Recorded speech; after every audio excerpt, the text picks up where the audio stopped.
to KeithAndrewNetWork.com. Ladies and gentlemen, sorry for that hiccup, doing a Skype after all.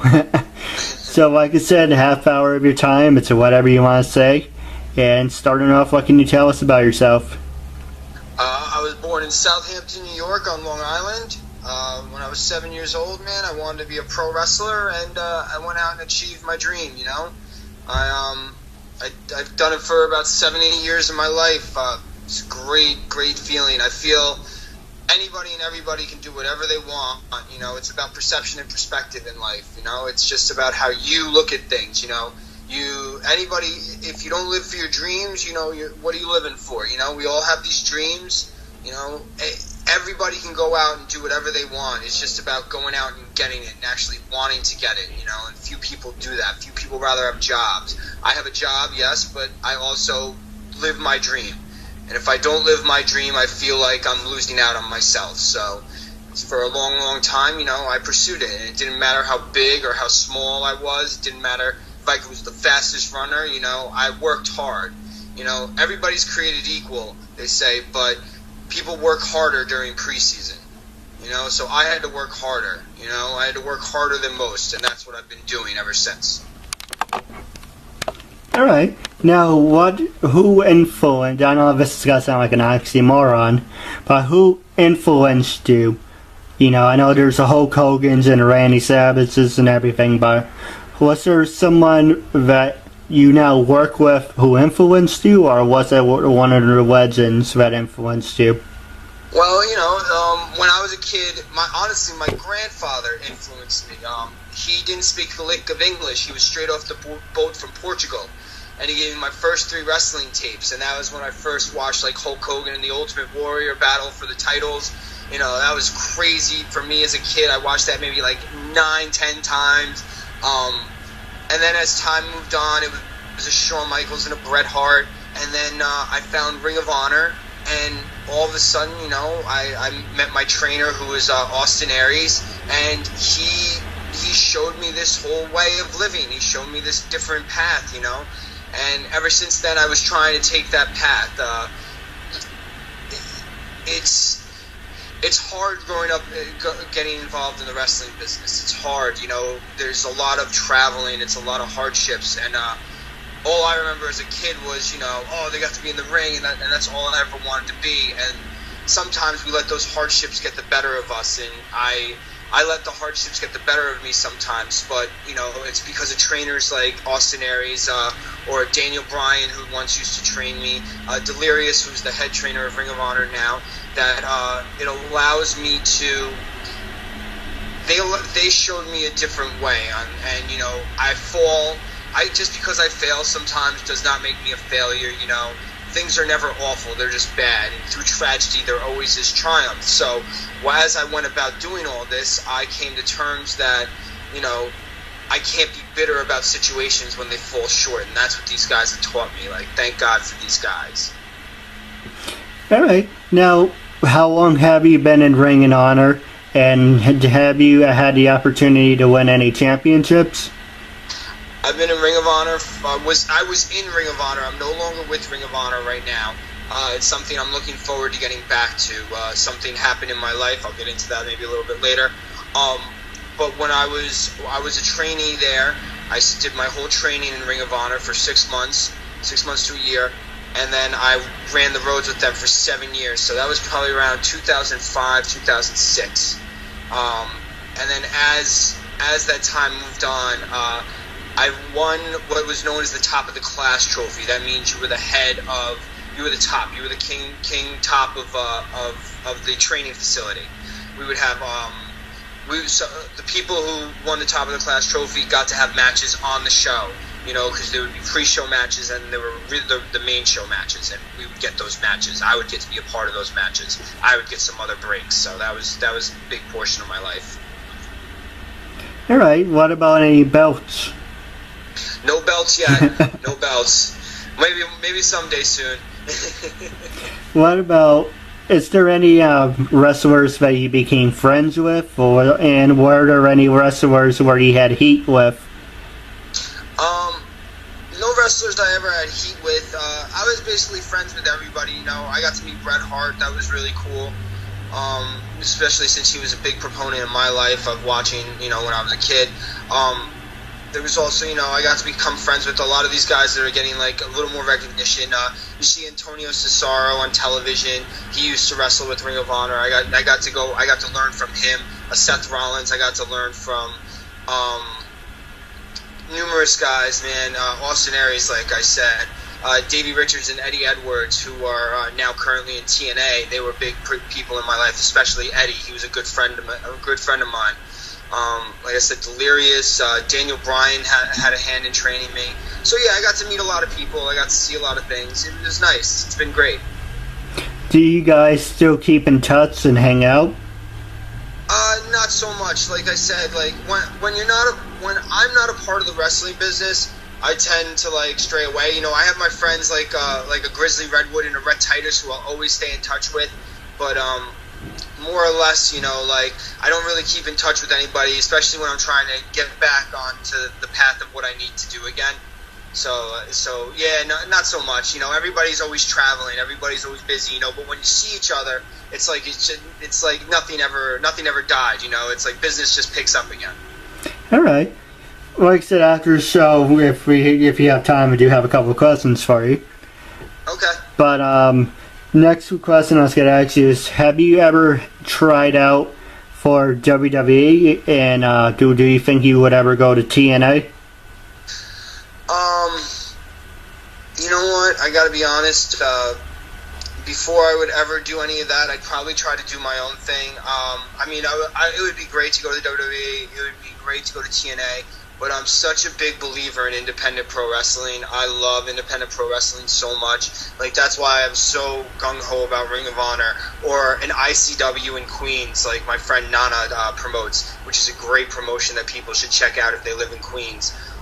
There's PWX in Charlotte, North Carolina. That's also very amazing, you know. You got CZW. Any independent promotions, to me, are the best because it's where the talent is raw, you know. The money isn't there. So therefore, it's all built on passion and desire, and that's what I'm about. I'm about passion and desire. When I do live my dream, I'm trying not to look at the money. I'm not trying to look at the fame. I'm trying to look at the passion and desire I have for what I wanted to do since I was a kid, and that's be a pro wrestler. Hey, well, you mentioned your friend who's the promoter in Queens. Do you think she would be interested in working with me and having me a part of her company, or better yet, having her on the show? Do you think she'd be down for that? Maybe. It's something I could talk to him about, definitely. You know, I always have a chance to talk to him. I mean, he's a great guy. You know, he's come a long way. He was in Ring of Honor with me. He was my manager, and he was also a great friend of mine. You know, actually, this guy, I consider him like a brother to me, man. Like, the guy has always been there. He's one person I constantly stay in touch with. You know. Like, there's just one of those guys, man. Like, without him, I wouldn't have been who I was, that's for sure. Well, I'm a good person. You help me, I help you. That's how I operate. Beautiful. Now, do you have any questions or subjects that you're passionate about? What gets you fired up? This is your time, after all. Living for your dreams, you know. Balance. I'm a huge proponent of balance in life.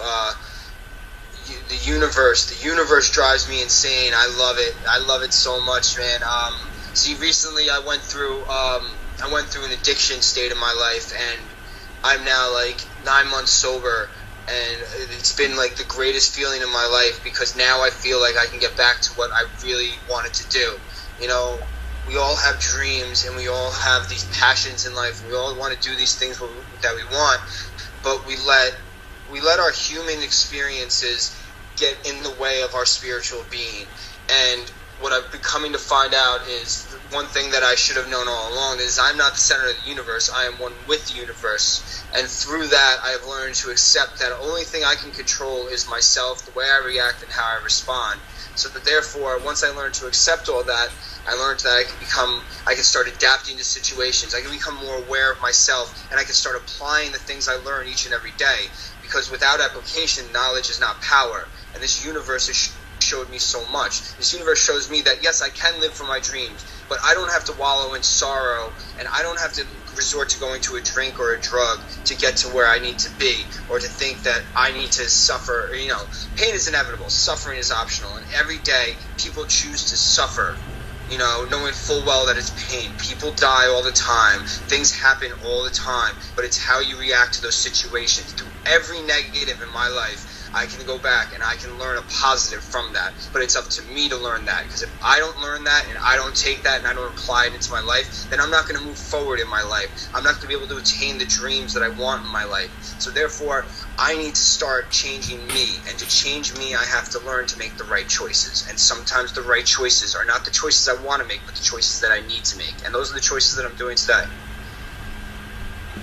Yeah, that's very interesting. And I agree with you too. I made a lot of bad choices in the past, and I'm trying to learn from it.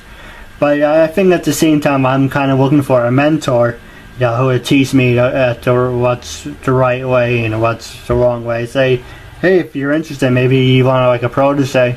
I'm not up to that part yet, but yeah, I probably could be interested in the future. That's for sure.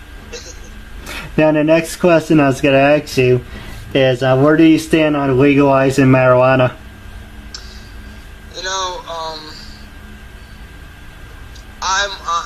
Listen, I think booze and drinking is 10 times worse than the marijuana. I don't, in my honest opinion now, I'm all for legalizing marijuana. Would I smoke weed again? Would I smoke marijuana again? Probably not, because of the clarity I have in my mind. I've realized that I don't need these drugs to think clearly, because I wasn't thinking clearly to begin with. So my clarity now is tenfold. I have such better clarity. And, people want to smoke. There's a lot of positives to marijuana. There's a lot of, cancer related, people who can't eat, you can smoke a little weed, man, get the munchies, you know what I mean? I mean, there's more positive in marijuana being legalized than there is in the simple fact of having alcohol being legalized. And the only reason alcohol was ever legalized is because we could tax it. Somebody just figured out how that we could tax marijuana now. So that's all that just happened. But on the other end of it now you're going to have synthetics, you got these synthetic marijuanas. You got marijuana that's going to be have chemicals in it, so it's like a catch-22 almost. It's going to be a little different, but I think it's going to work out. I think if all drugs were legal, there'd be a lot less BS that goes on in this world. Even in Europe, I believe they have. Actually, no, I know they have. They have heroin houses where people can go in and get a clean needle, but they wean them off as time goes on, and they have the proper methods of taking them off the addiction. But it makes it easier, it makes it cleaner for them to go through their problems. Everybody has problems. If you're an overeater, you watch too much television, you go to the gym too much. Everybody is an addict. It's in their human nature to be an addict, but it's how you balance that addiction out. Some people have a hard time balancing the addiction out. Is marijuana good? Yeah, but if you don't have a balance to it, then it doesn't become good. And that's basically what happens. Yeah, I agree with you, Eddie. I'm for it. And I think it's more healthy. People make fun of me for this, but I say it's more healthier for you because it helps you with your memory. And second of all, no one dies from smoking weed, and it doesn't cause any cancer or anything. And besides, God grows it. And for drinking, and it causes liver damage, lung damage, my same thing with smoking. You have all these other problems. But if you look at it, you get nothing from smoking weed. Yes, it screws you up, but nothing really bad happens if you're responsible. Yeah, no, I exactly agree. It's just you gotta find a balance, man. Some people can drink, and some people drink too much. Some people can eat, and some people eat unhealthy. It's how you perceive things in your life, and it's how you're willing to change things. If something becomes too much and something becomes too excess, you got to do something about that. That's true. Now, the next question I was going to ask you, two questions. First one is, do you think wrestling what should wrestling be? Should it be PG or should it be 14 and up? And do you think there should be blood in wrestling, or occasionally there should be blood? And does that really matter? Well, I like, you put on TV, and you got different ratings for different shows. Wrestling should be as that. If it's a wrestling related show that wants to be on a rated 14 and up show, then let it be. If it wants to be PG, then let it be PG. But you gotta go to the demographic that you're searching for. For me, if I had my own wrestling promotion, I'd want everybody to feel involved. But then again, I've also wanted a wrestling promotion where I wanted to make it like an underground fight club almost, and where its demographic is to like 17 and older. You know what I mean? As for the blood, I think we're past blood nowadays. Let MMA do the blood thing.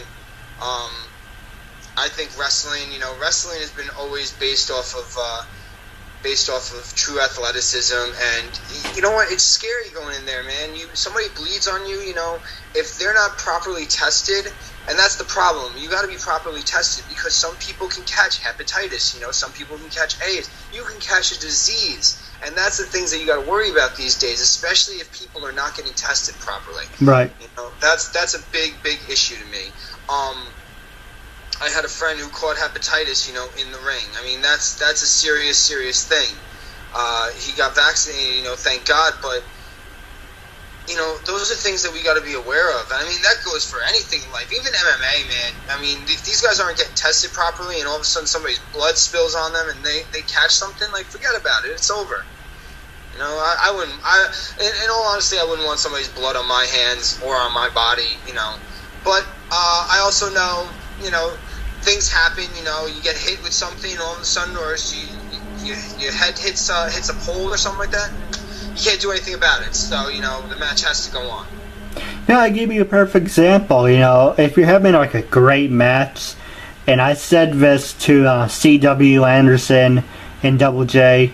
And I'm going to ask you this in a couple minutes, but I hate ECW, but yet there are some parts of it I do like. And if you're having a great match, and you do get bust open and whatever, it's fine, it's whatever, it's a great match. And it's, I don't know, I kind of missed it. I kind of missed the blood occasionally, because, now it's like, oh, he has to cut. We have to stop the match and pat him up and patch him up, and it's like they're getting like very pansy about it. It's like, really, you look, and this goes back with the ratings. You look at Hulk Hogan. How many times did Hulk Hogan get bust open? You look at Ric Flair. You look at Bret Hart, and this is during the PG era in WCW in the early '90s. It was PG. Yes, occasionally he had blood, but he didn't. But they didn't make a big deal of it. But then they had the Ruthless Aggression era and the Stupid Attitude era, and then the question is, on the blood subject, do you think that, like you said, you can get tested? If you get tested, it's fine. But if a person isn't tested, you're gonna run some risk of other problems. Yeah, without a doubt. I mean, getting tested is...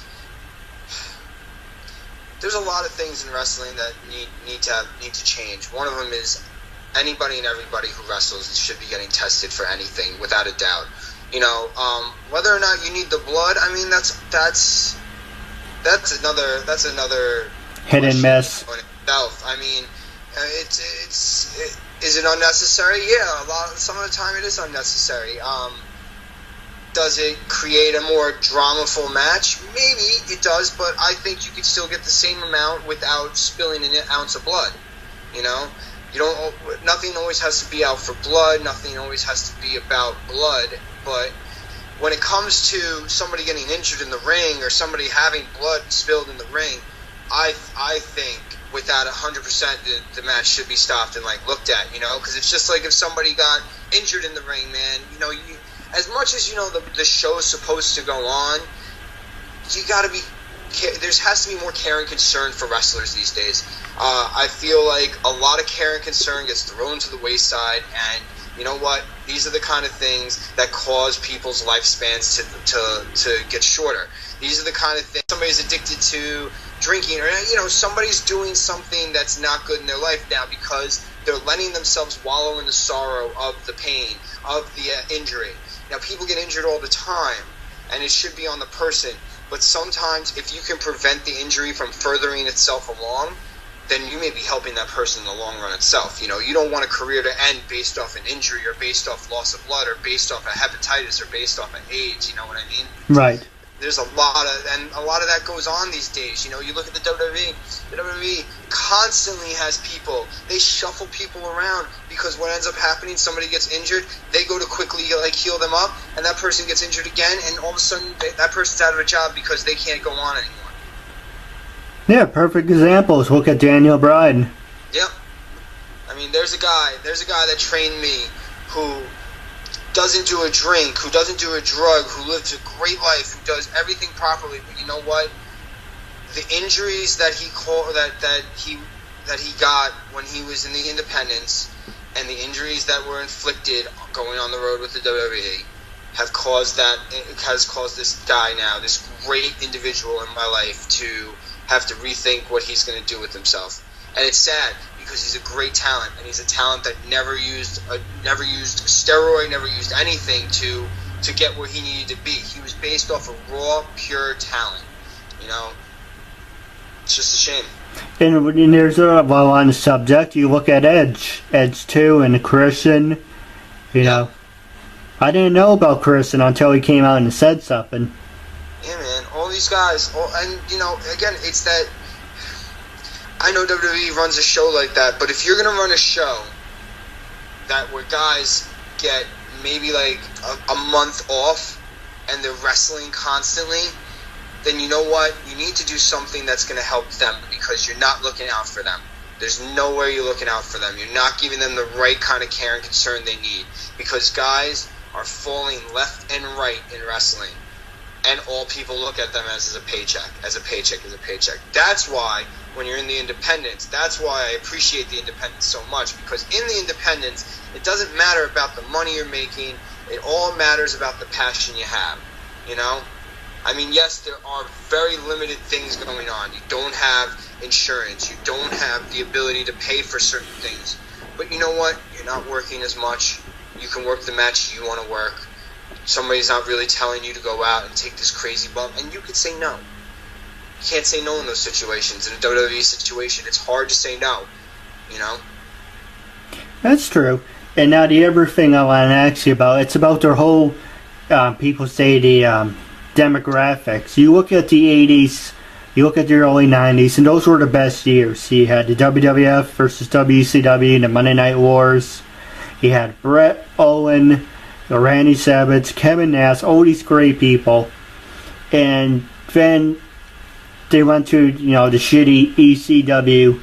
And, I don't really like ECW. There's some parts of it I like, and there's some parts it's like, take it or leave it. And then the whole Attitude Era, but I feel killed wrestling. But, then you went from 14 and up, and then I stayed like that until about 2008. Then they said, okay, we did this 14 and up, let's go backwards to what we were in the 90s. Do you think the ratings hurt? Do you think it's because you went from PG to 14, now 14 back to PG? Do you think that really matters, or do you think it's all about storytelling? I think it's all about storytelling. Again, I mean, you can hate, and again, that's your opinion. You can hate ECW as much as you want, but the fact is Paul Heyman ran a show based off of depleting people's negatives and enhancing their positives, showing everyone that you did not have to be 6 foot 200 to throw a match together, right? To throw good talent together, like that. Take away the blood, take away the hardcore aspect of ECW, and you got some of the best talent that ever graced this earth. It paved the way. ECW, in my opinion, paved the way for independent wrestling. You know, there may not have been a Ring of Honor without an ECW. You know, ECW is what showed everybody that you just had to have talent, and you had to have heart, and you had to have passion. You know, drive and desire is everything in this business. I mean, because now you look at guys who are in the independents and who are breaking out. You know, like a Daniel Bryan who broke out in WWE. You know, here's a guy that's my size, 5'7", you know, 180 maybe. And he's busting his ass in there, doing a great job, you know, showing everybody that it can be different, that you don't have to be The Undertaker. You don't have to be Brock Lesnar. You don't have to be Edge. You don't have to be Triple H. You can be this size. You know, you had a Rey Mysterio who came from ECW, and thank God he was in ECW. Otherwise, he wouldn't have found WCW. Lionheart Chris Jericho, Eddie Guerrero, Dean Malenko, Perry Saturn, Chris Benoit. Chris Benoit. Chris Benoit. Hey, listen. I know Chris Benoit did what Chris Benoit did, but Chris Benoit in my heart, is amazing. All right, I don't look at that situation. You know, is it a sad situation? Yes. But a lot of that falls on the fact, again, it falls on the fact that he got injured. He was taking too many share shots to the head because he was asked to, or this was the way the match was supposed to go. He was doing swan dive headbutt. He had so much trauma to the head, you know. Am I taking complete blame away from him? No, I'm not. But I'm also not putting complete blame on him. I'm putting blame also on the wrestling business. Right. Because the wrestling business is also part of that, plays a huge part in that. They could have had that looked at over and over again. Same thing with Eddie. You know, the addictions people have. They know this stuff is going on, you know, but they wait too late to do something about it. And when it's too late, then they decide that they're going to do something about it. It's wrong. It's absolutely wrong. That's why the wrestling business is in shambles. That's why people like CM Punk say what they have to say about the WWE because of the way they were treated. You know, but nobody else is going to say that in there because nobody else wants to claim or state claim to the fact that this is actually going on because everybody's always looking to step over the bodies. That's what anybody does. Everybody looks to step over the bodies. We got to stop stepping over the bodies. And this goes in life, too. We all should be having unconditional love as wrestlers, as people for one another. Yet here we are stepping over bodies and being self-centered when it's time to start being selfish and worry about what's going on with ourselves. But also remember that if we do not help one another out, we will not strive as a human race. Yeah, I gave you a perfect example. You help me, I help you. That's a perfect example. Exactly. You know, it doesn't matter. You know, two people that don't know each other sitting here having a conversation, working an interview, giving me interview time, grateful on both ends of the spectrum. You know, this is what human society is about. This is what being a spiritual being and having human experience is all about. Are we going to be the evil side or the dark side of us, or are we going to step into the light finally and say, you know what, it doesn't matter what religion we are, it doesn't matter what culture we follow, all that matters is that we respect each other for who we are and what we are, you know, which is humans, trying to live in peace. Yeah, absolutely. Now, going back to the ECW thing, there's, like I said, there's some parts of it I really like, and there's some parts I hate. Now, the parts that I hate, it's like it's constantly going through tables, using weapons, calling each other's, you know, saying nigger and fuck and bitch or whore, and it's like, okay, occasionally that's fine, but every single week or every single episode, it's like, who wants to watch this? That's the parts I hate. And that's why when I say I hate ECW, I hate the hardcore aspect. It's nothing wrong. I like, you know, smack someone with a steel chair or see someone go through the table. Occasionally that's okay, but every single match and it's every single week it gets repetitive. The parts, that's why the part I hate. The parts I like, you know, he had some of the greatest wrestlers. So Rey Mysterio, Chris Benoit, Chris Jericho, Chris Candido, Steve Corino, but I'm actually going to have a chance to have him on the show. I interviewed C.W. Anderson, you know, Paul Heyman. He's one of the greatest promoters, and I would love to have him on the show. I don't have a problem with the people who worked in ECW. The only problem I had was it's just a hardcore thing kind of got on my nerves, and then everyone else tried to copy it. And to me, that's like, that wasn't wrestling. You can have great, and the blood too, but you can have some great matches, with some great people. It doesn't matter, men and women. Great matches with great people. And if you want to have a chair match once a month or whatever, or once in a while, that's okay. But if you gotta have it every single week, or you know what I mean, every single week or every single time, it takes away from it. And that's what the hardcore style I'm not really crazy about. No, I agree. We also, remember too, Paul Heyman was looking to attract a different crowd, Right. So yeah, I agree with you. In all honesty too, I feel the same way. The whole hardcore aspect was, it got out of hand. It definitely got out of hand, but it grabbed attention, and that's what it was looking to do. I mean, when I started watching ECW, it grabbed my attention. I said, the heck with WWE, the heck with WCW. Look at what this is just bringing me. And it was like a heavy metal concert, man. It was amazing. The fans, and it's the fans that really drew me in, because WWE had the fans, they had the talent, but the fans of ECW were the best, and that's what I love. That's why Independent Pro Wrestling to me is amazing, because it's the fans that come in there with the same amount of passion and the same amount of heart as I would come in to try and work for them. When you get so much like that, when you have so much like-mindedness of happy, passion, desire, something that you want to see over and over again, something you want to be a part of over and over again, it's the greatest feeling in the world. Steve Corino, another great person in my life who I got to mentor under, and I got to travel the road with a little bit. Here's a guy that I watched growing up, and I got to see, firsthand sit side by side with me and tell me about things, tell me about how the wrestling business is, his philosophy on the business, his mindset, that's what makes me appreciate wrestling so much, because just like him, yes, we would all love to work for WWE, but his passion and his love for independent pro wrestling and for the wrestlers in it is second to none.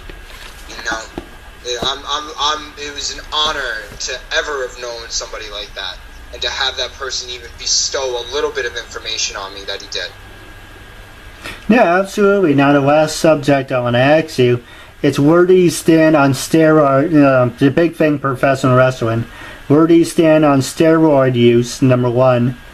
And, we talked about Chris Benoit. Chris Benoit, without question, will always be one of the best professional wrestlers in the business. As far as being a human being, I don't know him. I'm not going to say anything about it, because I don't know him. But, as a professional wrestler, I love him. He's one of the greatest. And one thing about the Attitude Era that I hate, and one reason I stopped watching the WWF WWE back in '99 was the whole incident with Owen Hart. I did the whole thing with this. There was no reason for it. There was no reason to come down from the ceiling, and that's not entertainment. I know it's people say, oh, it's 10 years ago, it's 20 years ago, get over it. But it's kind of like, there's some things that, you can't, and it leaves an impression on you. And I don't mean to bitch to you, I apologize. No, one of the people I forgot to mention is Owen Hart was a huge, as a kid, I hated Owen Hart, I hated it. As a wrestler now, I have the most appreciation in the world, one of the hardest working wrestlers in the world. I kind of look at him in an idol form. This is one person I wanna be just like, even the moniker "Enough is Enough" and it's time for a change, to me, that speaks volumes in my life as a whole, because every day I change a little bit more and a little bit more and a little bit more. I evolve every single day, because my philosophy, either you grow or digress. You know, G-O-D, grow or digress. Because in life, if you're not growing, you're digressing, and you don't want to be digressing. And that's a guy who stood the test of time. He was going from the Blue Blazer to the Rocket, Slammy Award-winning Owen Hart. You know, he went from the national, always Blackheart Owen Hart. He was still around, and that guy didn't get a title. Well, he didn't get the world title once, and it always broke my heart because he was a great, great talent. But when it comes to steroid use, just like I said with drugs, you know, listen, I'm going to put steroid use in every aspect right now. It doesn't matter. This is entertainment, all right? I personally will never use steroids. I will never use steroids. The reason being, it's just not my cup of tea. But for people who are trying to entertain, like in baseball, in football, in hockey, in tennis, you know what? Let them use it. It is entertainment. And and people want to be entertained. And if that means that people want to see, the heck was the guy's name? Yeah, like a Wade Boggs, or, you know, like a Dom. Whatever. If these guys ever wanted to use steroids and want to crack like 15 home runs, 60 home runs, 70 home runs, let them. If a wrestler wants to use steroids, let them. You know why? It doesn't matter to me. All that matters to me is I don't use steroids. This is not my choice in life. I am not sitting here. I am not going to judge another person based off of what they do. Right. They want to do drugs. They want to do this. They want to do that. This is their journey in their life. My journey is different. You know, my journey is as such. I went through this. I went through all this stuff. I went through the pain. I went through the sorrow. I went through the suffering. I went through using drugs. I went through everything, and I choose now not to do that. You know, people need to go on their own journey to understand what life is truly about. It is not up to me, nor is it up to anybody else to tell them otherwise. No, absolutely. Now going back to Owen Hart wrapping up, the Black Heart gimmick has to be one of my favorite gimmicks. And, Mine too. And that had a lot of potential to it, number one. And a lot of people, like you're saying, well, you didn't really say it, but he hinted towards it, but Owen never won a belt. He kind of did and he didn't. There's a video of a Coliseum home video. If I find a link, I will send it to you, definitely. It's when Owen beats Brett for the belt. And it's like WrestleMania 10, how everyone came out and celebrated with Brett and carried him around the ring. They did the same thing with Owen, but with all bad guys. And then I think Vince McMahon, the Gorilla Monsoon, came out and said, oh, there was outside interference, restart the match, and then Bret Hart wins. But for the split second, there was a 1, 2, 3, and Owen did and was announced as a champion. Even though they took it away from him, but I thought it was complete bullshit. Yeah, well, I mean, belt, no belt. The guy, he deserved the time. Right. He deserved the time to be on top. Again, just as good as his brother, if not better, just because of the emotion he had. Brett had emotion, but man, Owen had emotion. Owen could make you hate him. Owen can make you love him. Owen just made you feel part of the match. And that's what I want. When I look at wrestling, I want to make sure that everybody feels part of my match. When I come back, that's what I want to feel. I want to make sure people are a part of my match and people want to put emotion into me. Because if I'm not getting that emotion, then I don't deserve to be in there. And what I was doing a few years back is I was just stagnating. You know, I wasn't doing what I needed to do in the wrestling business. This time around, I plan on doing it differently. This time around, I plan on putting the passion and the desire I want into it and not thinking about everything else. Because as a kid, I didn't think about the money. I didn't think about the fame. I didn't think about all that stuff. I thought about wanting to be a pro wrestler. You know, money comes, money goes. Money is all about what I perceive it to be. But my dream is what makes me who I am, and this time around, it's going to make me who I am. Yeah, absolutely. Now, wrapping up, do you have any funny stories you want to share, or any words of wisdom you want to say to your fans?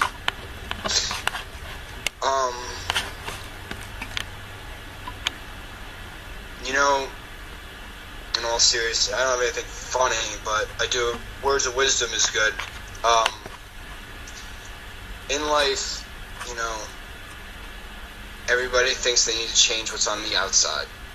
You change your hair, your residence, your car, spouse, you know, physique. Things will always perpetuate themselves over and over again because nothing inwardly changes and everything outwardly changes. We all need to learn. I need to learn still that the more I know, the more I don't know. The more questions I answer, the more I question the answers. We are all learning each and every day. Students of the game, students of life, students of this universe, you know. We walk side by side with one another each and every day. What you can learn from somebody else, you may not be apt to because you don't want to hear it. To be honest, open-minded, and willing to learn and to show love for the common good of man, to the common good of the human race, you know. We all need to start doing that again. We're losing. You know, here's a prime example, a positive example of what technology can do. Yet a lot of people don't do it for this reason. You know, you're showing the world that you can do something, and that people thought that you may not be able to do. Right. Here I am telling people that I can overcome things that nobody thought people could overcome. You know, people all we've seen in technology in the recent years is people stagnate when technology has done so much and brought us to a whole nother level and we don't even look at it. And this is a prime reason right here. Two people who don't know each other working side by side to show the world that they can do something great. You know what I mean? That's what I'm in for. I'm in for people living their dreams. You live your dreams, you live your passions in life, you do what's right for you, because in the end of the day, when you die, you do not want to leave your dreams unturned. So what I say is change, take different choices, and stop looking at everything as fears. They're only illusions in your head. Fears are only illusions. Look at them as challenges that you have to conquer. You know, every day you're going to fail, and every day you're going to succeed. But you can learn from failure, and you can learn from success. It's all about how you perceive things. Perception and perspective is everything in life.